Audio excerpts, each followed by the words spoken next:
ఇది కేవలం సమాచారంగా మాత్రమే భావించండి. వైద్య నిపుణులను సంప్రదించండి. Hello and welcome to Sakshi life. తరచుగా తలనొప్పి రావడం చాలా కామన్గా చూస్తూ ఉంటాం. మామూలుగా అది ఎండ దెబ్బ కొట్టిందనో, తిన్నది అరగలేదనో, మామూలుగా పెద్దవాళ్ళు పక్కకు తోసేస్తుంటారు. కానీ చాలా సీరియస్ కన్సిస్టెంట్ హెడేక్స్ వచ్చేవాళ్ళు తప్పకుండా ఒక న్యూరో ఫిజిషియన్ని కన్సల్ట్ చేయాలి. దీన్ని మైగ్రేన్ అని కూడా కొంతమంది వర్ణిస్తూ ఉంటారు. వాట్ ఈస్ అ మైగ్రేన్, దీని కారకాలు ఏమిటి మాట్లాడబోతున్నాం. We have with us eminent senior consultant neuro and spine surgeon doctor Balarajasekhar from Yashoda hospitals. వారి ఎక్స్పీరియన్స్లో మైగ్రేన్స్ అసలు ఎందుకు వస్తాయి, ఎలా నివారించవచ్చో తెలుసుకుందాం. సార్ నమస్కారం, thank you so much for joining us sir. Migraine అని చెప్పడానికి ఒక టైంలో అది ఫ్యాషన్, ఐ గెట్ మైగ్రేన్స్ అని.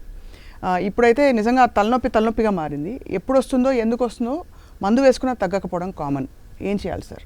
చాలామందికి most common complaint headache, especially working group, అంటే ఇప్పుడు 20 to 40 అండ్ ఇంకా యంగ్ పీపుల్లో, స్కూల్ చిల్డ్రన్లో కూడా మనం హెడేక్ చూడడం జరుగుతుంది. ఈవెన్ చిన్నపిల్లలు, you will be surprised, 5th class పిల్లలు, 6th క్లాస్ పిల్లలు కూడా సివియర్ హెడేక్తో రావడం జరుగుతుంది.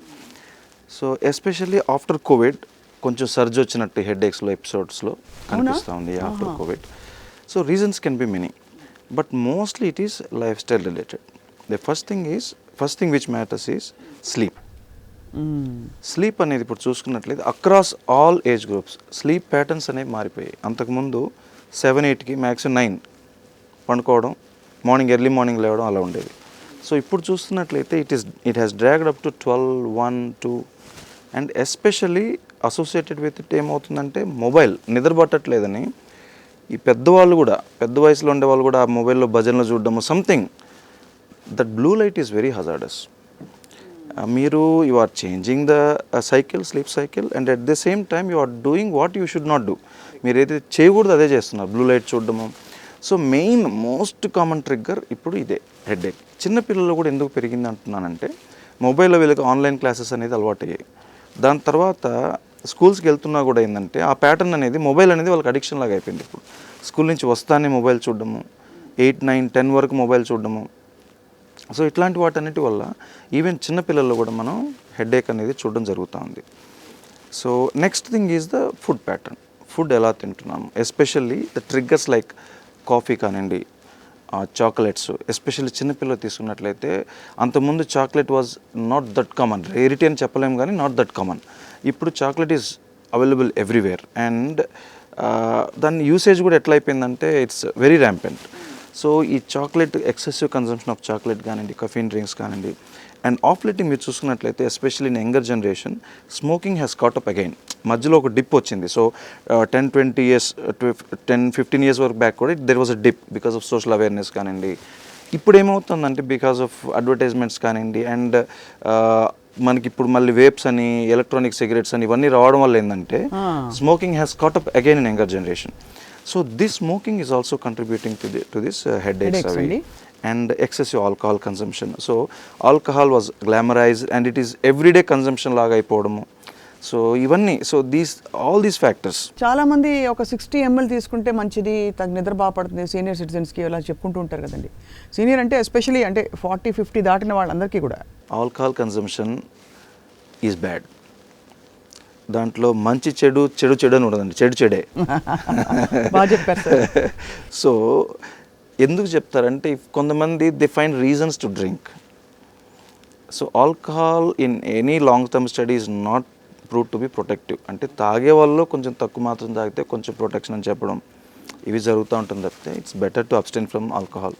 సో నిద్ర ఒకటి, ఆహారపు అలవాట్లలో ముఖ్యంగా smoking, drinking, chocolates, coffee, excessive coffee consumption and then junk food consumption, food with all chemicals. అప్పుడు వాళ్ళు కెమికల్స్, ఏ కెమికల్ మనల్ని ఎఫెక్ట్ చేస్తుందని తెలియదు. ఎస్పెషల్లీ సెరటోనిన్ ఇట్లాంటివి ఉంటాయి కొన్ని ఫుడ్స్లో. So they cause dilatation of blood vessels, ఇట్లా మైగ్రేన్ రావడం అనేది కూడా మనం చూస్తూ ఉన్నాం. అంటే మయోనీస్ కానివ్వండి, junk food materials out of this thing. అంటే అంతకుముందు మనకి, మేము చైల్డ్హుడ్లో కూడా we never had this pizzas, ఇవన్నీ పెద్ద ఉండేవి కాదు. సో ఇంట్లో అమ్మ చేసిన ఫుడ్లో ఉండే ఇంగ్రీడియంట్స్ కూడా చాలా ఎగ్జాక్ట్లీ. సో చైనీస్ ఫుడ్లో ఉండే ingredients, yes, and we don't know what is mixed actually. So how it plays అనేది మనకు తెలియదు. So all these factors definitely are contributing with abnormal timings eating కూడా. So I don't advocate you should eat 3 times a day, but it should be regular. So some people make comfortable eating 2 times a day. కాకపోతే intermediate fasting కూడా టైంకి అనేది, మన time food consumption అనేది కూడా very important. Sir ఈ మామూలు హెడేక్కి మైగ్రేన్కి ఏమన్నా ఐడెంటిఫికేషన్ మార్క్స్ ఉంటాయా? జనరల్గా చెప్పాలంటే అండి, మీరు అన్నట్టుగా నాకు మైగ్రేన్ వచ్చిందని చెప్పడం అనేది కంప్యూటర్లో చూసి చాలామంది వచ్చి ఇంటర్నెట్లో చూసి మైగ్రేన్ చెప్పడం కూడా జరుగుతుంది. All headaches are not migraines. మనకి ప్రైమరీ హెడేక్స్ అంటాం వీటిని, అంటే కాజ్ లేకుండా, అంటే బ్రెయిన్లో ట్యూమర్స్ కానీ ఇన్ఫెక్షన్స్ కానీ బ్లీడ్స్ కానీ ఇవేమీ లేకుండా వచ్చే హెడేక్స్ని ప్రైమరీ హెడేక్స్ అంటాం. దాంట్లో మైగ్రేన్స్ కానివ్వండి, క్లస్టర్ హెడేక్స్ కానివ్వండి, టెన్షన్ హెడేక్స్, సో ఇట్లా రకరకాలు ఉంటాయన్నమాట. So most common is migraine. Because అంటే మైగ్రేన్లో మోస్ట్ కామన్లీ ఒక సైడ్ హెడేక్ రావడము, వామిటింగ్ లైక్ సెన్సేషను, లైట్ పడకపోవడము, సౌండ్ పడకపోవడము. సో ఇట్లాంటి కరెక్ట్గా ఇదే ఉండాలండి. చాలామంది వచ్చి మమ్మల్ని, సార్ డాక్టర్ గారు నాకు 2 సైడ్లు హెడేక్ వస్తుంది, నాకు మైగ్రేన్ కాదు కదా అంటారు. So it's not like that. So each ఇండివిజువల్లో అది ఒక్కొక్క రకంగా ఉంటుంది, ఒక్కొక్కరికి ఒక్కొక్క విధంగా. నాజియా అది లేకుండా కేవలం ఒక సైడ్ లెఫ్ట్ సైడ్ మాత్రం బాగా హెడేక్ వస్తుందంటే పల్సేటింగ్ హెడేక్, దాన్ని ఎలా వర్ణిస్తాం sir? Definitely it can be a migraine. So అన్ని సింటమ్స్ అందరిలో ఉండడం లేదు. కొంతమందికి ఆరా అంటాం, వచ్చే ముందు తెలుస్తుంది లైట్స్ వెలుగుతున్నట్టు లేదా డార్క్నెస్ వచ్చినట్టు, వేరియస్ సింటమ్స్ వల్ల. కొంతమందికి రాదు, కొంతమందికి హెడేక్ రాకుండా ఓన్లీ ఆరా సింటమ్సే పర్సిస్ట్ అవుతుంటాయి. ఎసెఫాలజిక్ మైగ్రేన్ అంటాం, అంటే వీళ్ళలో హెడేక్ రాదు కానీ చిడిచిడి రావడమో, లేకపోతే ఇట్లా అండ్ హెడేక్తో పాటు వీక్నెస్, ఒక సైడ్ వీక్నెస్, హెమిపారసిస్ లాగా రావడము, సో రకరకాల నెక్ పెయిన్ రావడము, సో ఇట్లా రకరకాల సింటమ్స్తో మనం మైగ్రేన్ చూస్తూ ఉంటాం. But most common primary headache is migraine and the risk factors which I told, ఇవే కాకుండా చాలా ఉన్నాయి, బట్ మోస్ట్ కామన్లీ మనం చూసేది ఇవి అన్నమాట.